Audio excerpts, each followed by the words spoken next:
Jenny Han built a romance empire from Olive Garden shifts to streaming success.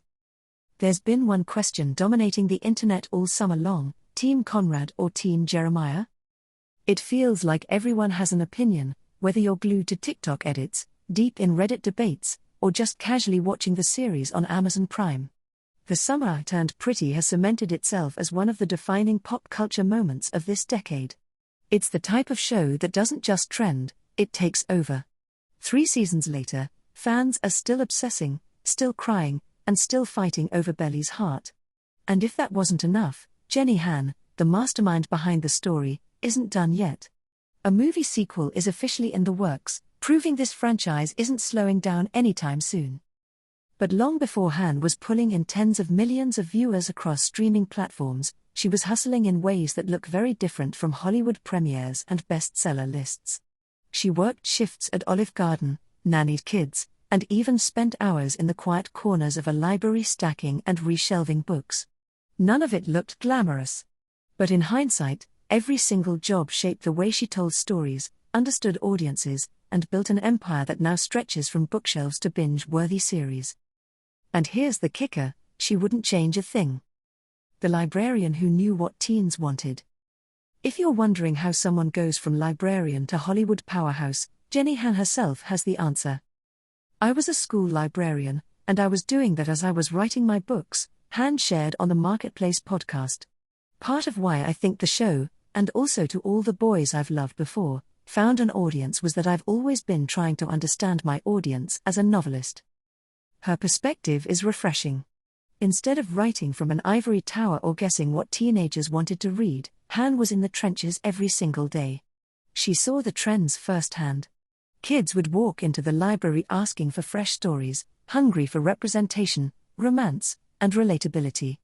That real-time feedback loop became an education in itself.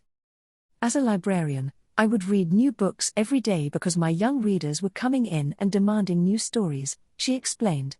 "So I would go to the bookstore and try and figure out what they wanted. I think that's an important part of my job now as a showrunner." In other words, the secret to her massive success wasn't luck, it was listening.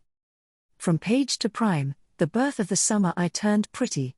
Han's career took off in 2009 when she released the first book in the Summer I Turned Pretty trilogy.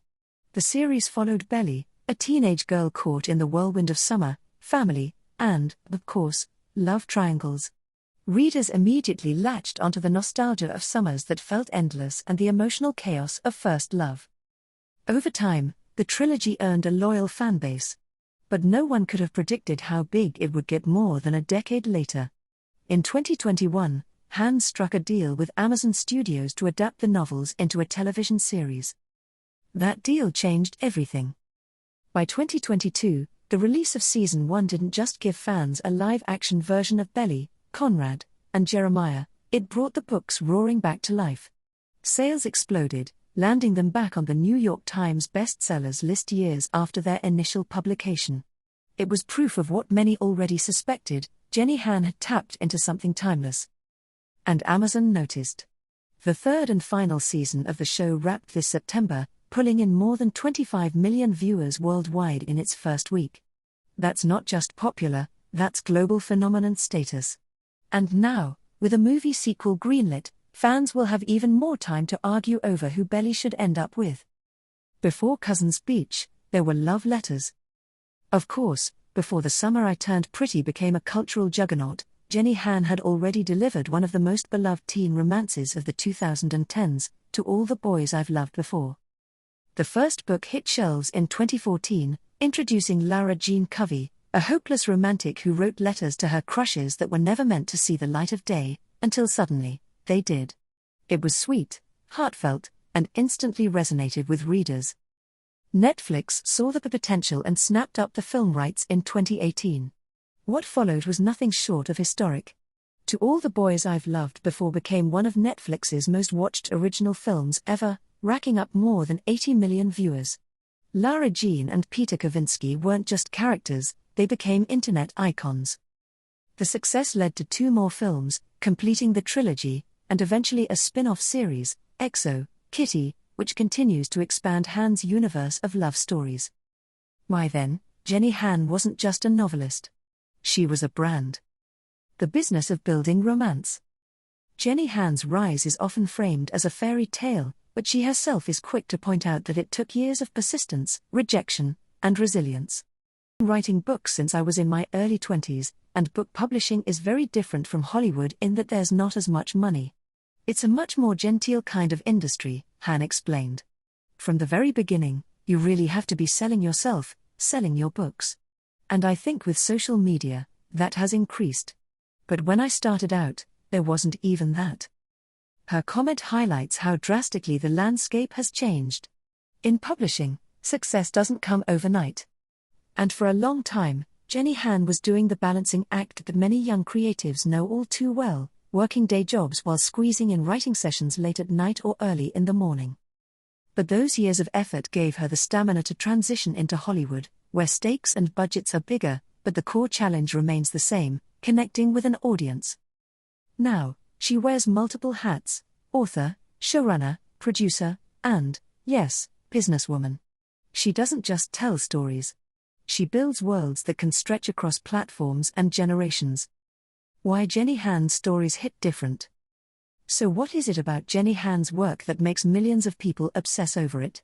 Why do fans cry, scream, and rewatch these stories over and over again? The answer might be simpler than you think.